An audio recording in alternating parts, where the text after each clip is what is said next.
Les enjeux techniques de la semaine, comme chaque lundi à 12h30 dans Smart Bourse, c'est avec Bourse Direct, le plan de trading et Romain Daubry, membre de la cellule info d'experts de Bourse Direct à mes côtés en plateau. Bonjour Romain. Bonjour Gérard. Bienvenue. Rien de tel qu'un petit flash crack pour entamer une nouvelle semaine et un nouveau mois sur les marchés. C'est quand même à ce stade l'événement de la journée. Alors, les choses ont été assez vite corrigées, mais quand même des baisses de 3,5% sur les indices de la zone euro, 8% de baisse pour l'OMX 30 à la bourse de Stockholm, sur les marchés nordiques.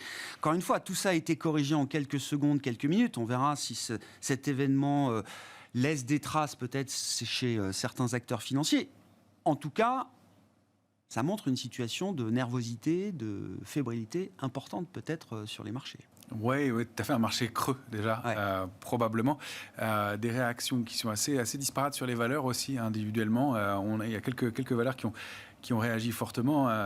Orange, Publicis ont perdu plus de 8%, ou environ 8% au moment de la baisse. Des valeurs comme Airbus, Danone ou Pernod Ricard n'ont quasiment pas bougé. Donc, il y a peut-être des valeurs moins creuses, enfin des carnets d'ordre moins creux par endroit.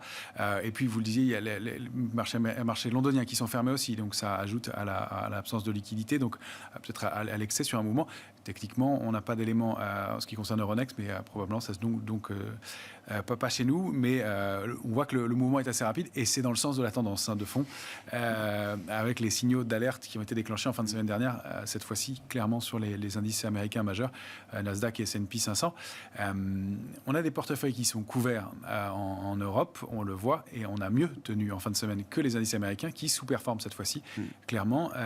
On a en revanche une spéculation qui est à la baisse, et sur le futur CAC 40, on a vu l'ouverture de près de 20 000 contrats au cours de la semaine dernière, dont 11 000 contrats ouverts au cours de la séance de vendredi, qui était une séance finalement haussière, mais qui a commencé en haut et qui a terminé c'est ça. point bas. Donc, même si on est en hausse par rapport à la journée de jeudi, c'est quand même assez mitigé comme mouvement et comme marché.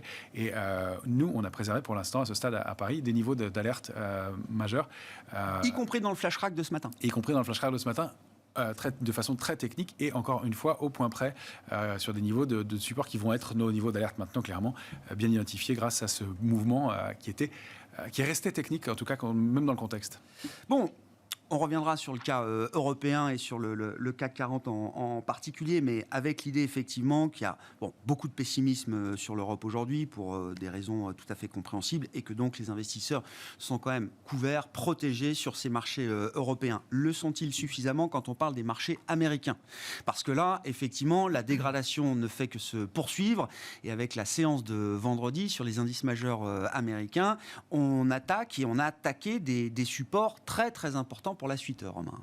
Vraiment, cette fois-ci, on clôture le mois d'avril donc sous des niveaux majeurs sur le S&P 500, l'indice majeur américain que vous voyez ici, le 4169, qui était à peu près les 23,6% de retracement, sont enfoncés en clôture mensuelle. C'est la première fois, malgré des tests de plusieurs mois déjà sur ce niveau, cette fois-ci, c'est rompu. Alors, il va y avoir des réactions rapides. Bien sûr, on peut réintégrer ces niveaux-là. Il n'y a jamais rien de certain sur les marchés, mais c'est quand même très dégradé. Et voilà. Ce qui est intéressant aussi avec ce graphique-là, c'est de voir que les retracements de Fibonacci que j'ai placés pour la séquence au creux de la crise Covid, se terminant par les points hauts des mois de fin d'année dernière, octobre-novembre dernier, permettent de retrouver des niveaux de support et de résistance majeurs.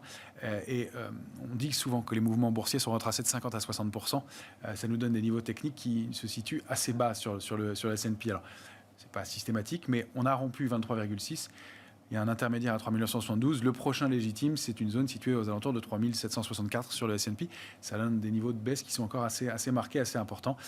Et des niveaux précis. Un marché qui reste très technique, mais qui est passé du côté négatif aux États-Unis, clairement, cette fois-ci. Oui, c'est ça. Et quand on regarde le Nasdaq 100, avec là aussi, une correction bien plus importante que l'indice S&P 500. Là aussi, on a un moment un peu make or break, avec des alertes de long terme qui ont été largement confirmées encore avec la séance de vendredi, dernière séance du mois. C'est ce qu'on pressentait dans les jours précédents. On disait qu'il y avait un trading range, qu'il fallait préserver ces niveaux-là. On est allé les tester il y a quelques semaines, 3 fois violemment, et puis là on est redescendu dessus avec du volume, de la continuité. Et c'est un marché qui est difficile. On l'a rompu, le niveau de 13 070. J'avais mis 13 105 la semaine dernière. On a juste au fur et à mesure des mouvements de marché. C'était en essayant de reculer au plus possible à l'ère de long terme. Mais là, elle est franchement rompue avec du volume en clôture hebdomadaire, en clôture mensuelle. Ah. On a coché toutes les cases. On a coché toutes les cases. Ouais. Alors, ce qui est intéressant, c'est de voir que le mouvement se produit de façon assez régulière, assez marquée, mais qu'il n'y a pas de structure de retournement baissière très propre. Alors, on pourrait voir sur le Nasdaq une figure de retournement en épaule tête épaule. Ça donne des cibles très basses. Ça laissera encore 30% de baisse sur l'indice. C'est la zone 9000, 9530. Partant déjà de 20% de baisse et plus pour le Nasdaq depuis son point haut de novembre 2021. Exactement. Donc, ce sont encore une fois des feuilles de route. C'est-à-dire qu'on observe des schémas maximales. On voit que comme sur le S&P, qu'il n'y a pas de structure de retournement baissière propre. Alors ça, c'est pas génial parce que ça veut dire que le marché risque de glisser. Ça veut dire qu'on est baissier, on a rompu des niveaux et c'est niveau en niveau qu'il va falloir regarder. Et donc on peut aller chercher 12 190 sur le Nasdaq comme vous l'avez à l'écran là et puis stagner, rebondir un peu pourquoi pas. Et on peut avoir un marché en dents de scie. Il va falloir reconstruire un mouvement, déjà terminer le mouvement baissier pour envisager d'en reconstruire un. Mais on a des niveaux clés au-dessus de nous et là d'y arriver avec du volume au mois de mai, avec des mouvements baissiers marqués, il se passe quelque chose de fort et il y a un mouvement de fond qui s'est mis en place sur les marchés américains. C'est pas le moment d'être moins prudent. Il fallait déjà être très prudent depuis plusieurs mois, on le répète chaque semaine. Ouais. C'est pas le moment d'être moins prudent, c'est ce que je comprends, Romain. Non, il n'y a pas de signaux de retournement. On voit la structure de retournement qui a construit ce mouvement de baisse, elle s'est construite depuis plusieurs mois.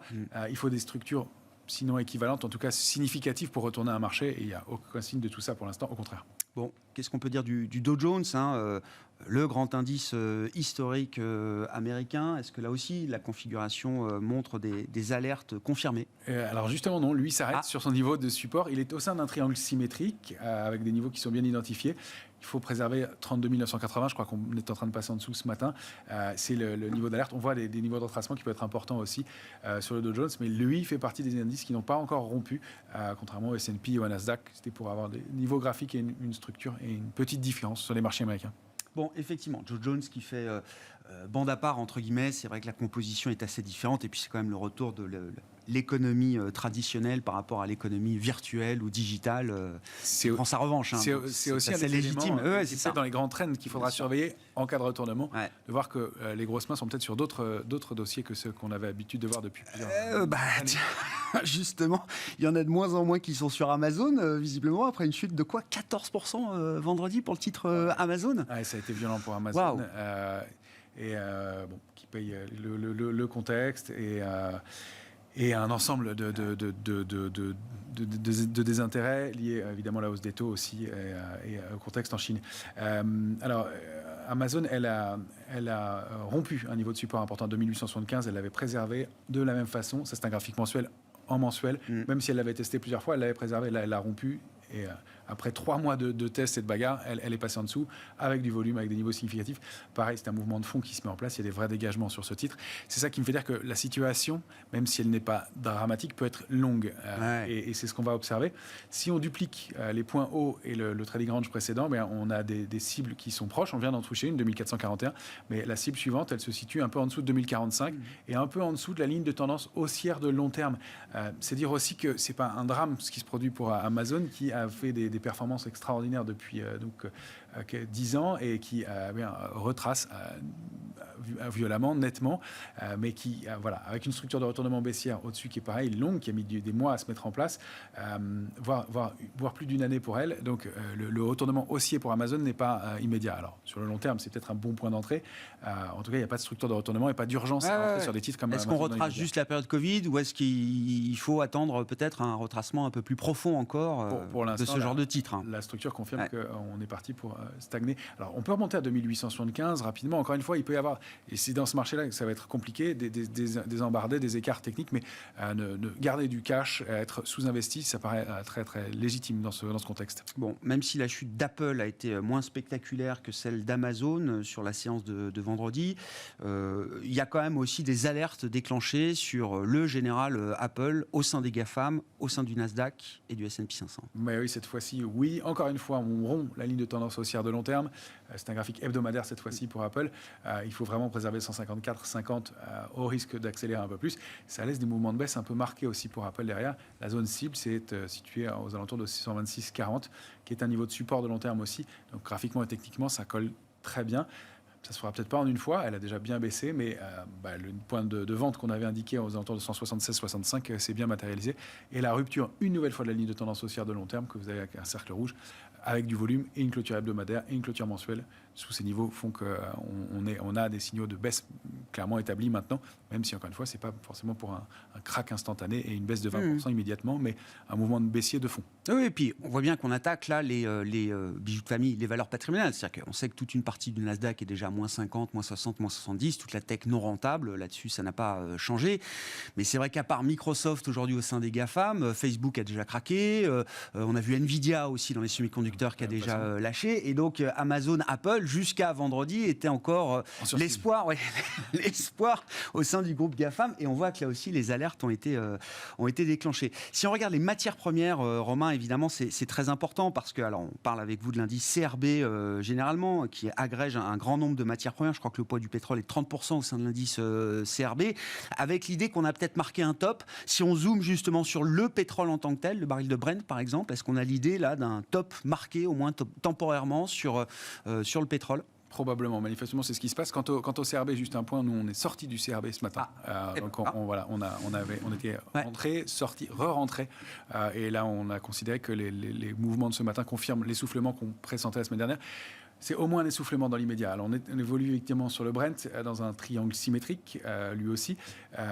Ça indique une consolidation probablement dans une tendance haussière pour l'instant, si ce n'est que le niveau de 104,30 est la médiane du triangle et donc l'Apex, un point important, et on aura un biais plus ou moins aussi à l'intérieur de ce triangle selon qu'on passe au-dessus ou en dessous. Il faut vraiment préserver 99,10 qu'on est allé tester il y a 10 jours et qui est le niveau d'alerte au risque d'avoir une accélération baissière marquée cette fois-ci. Rien ne l'indique. Il y a une seule chose qui est importante, c'est qu'on avance dans ce triangle de façon significative. Or, de façon contre-intuitive, plus on avance à l'intérieur d'une structure en triangle, moins le mouvement de sortie sera violent. En fait, on pourrait avoir tendance à penser que les cotations se tendent et que le mouvement serait brutal. Plus on comprime, plus ça va c'est décomprimer, et non. Psychologiquement, ce qui se produit, c'est que les acheteurs et les vendeurs ont trouvé leur compte et ont réussi à s'équilibrer. Et donc le mouvement de sortie sera peut-être pas aussi brutal, aussi violent que ce que j'indique. En tout cas, la cible graphique est de 72,20 en bas ou 138 en haut, selon le côté duquel on sortira. On peut faire une fausse sortie, latéraliser aussi, de la même façon que sur les valeurs technologiques qu'on regardait précédemment. C'est pour ça que le mouvement va être long. En tout cas, on a des niveaux d'alerte rompus. Et ici, une tendance haussière qui est terminée, en tout cas pour un certain temps.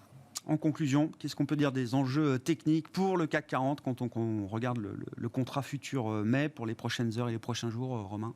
Il est resté technique à ce stade, ça c'est important. Il a rebondi ce matin sur le niveau de 6260 points pile au moment du fameux flash crack, et il évolue donc toujours sous des niveaux, dans l'absence de tendance, mais lui n'est pas retourné à rompre ces niveaux d'alerte de moyen et de long terme. On est toujours donc en l'absence de tendance. Donc les niveaux qu'on peut reprendre, alors je vais les prendre sur l'indice CAC 40 cash, qui peuvent être intéressants, c'est 6575 à redéborder, et le trading range pour l'indice CAC 40 cash, c'est 6350 en bas, 6400. Ça, c'est le support à ne pas rompre. On l'a testé ce matin, mais on l'a préservé. La médiane, c'est 6575. On aura un biais plus ou moins aussi selon qu'on est au-dessus ou en dessous. On est nettement en dessous. Et la borne haute, ce serait 6750 points. Le futur CAC 40, que vous avez cette fois-ci sous les yeux, il cote une cinquantaine de points, 55 points environ sous l'indice CAC 40 cash maintenant. Et donc, les niveaux, vous les retrouvez ici. 6472, c'est la médiane. Au-delà de ce niveau, 6548, on reprendra des couleurs. On en est loin. Le risque, c'est vraiment d'aller rompre 6260 et d'aller accélérer pour chercher une zone 5871, 5922, qui est la cible minimale du mouvement. Merci beaucoup Romain. Romain Debré avec nous chaque lundi à la mi-journée en plateau dans Smart Bourse pour les enjeux techniques de la semaine, le plan de trading avec Bourse Direct.